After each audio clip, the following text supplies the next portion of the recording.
That's why I think the most intellectually honest position for everybody to assume is agnosticism. A person then has to provide reasons for leaning towards or away from theism. I think there's a grain of truth to that.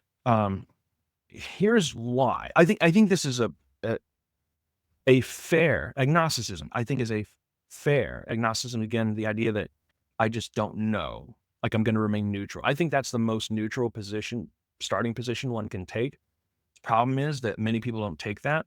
Many people start with atheism, for example, and you see this in public discourse, especially online. Gosh, you will see people claiming that atheism is the default, or naturalism. For example, naturalism is the view that only the natural world exists. Well, if that's true, then the supernatural world doesn't exist. They've already taken a position, like the actual neutral position would be here. I don't know.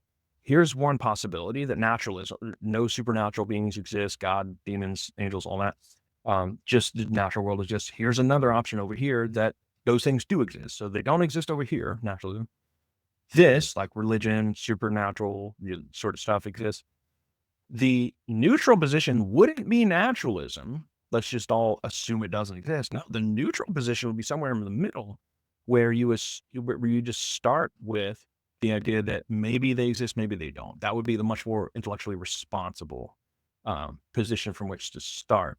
And I think you're right that a person has to provide reasons, or acquire reasons, I would say, for leaning towards or away from theism.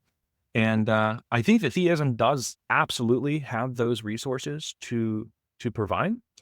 And I would also mention that I think that agnosticism, that neutral position, although it is reasonable and responsible starting point, I don't think it's a responsible end point. I don't think that anybody should stay there. I think it's a fine initial point to begin with, but it's not a final point. I don't think so.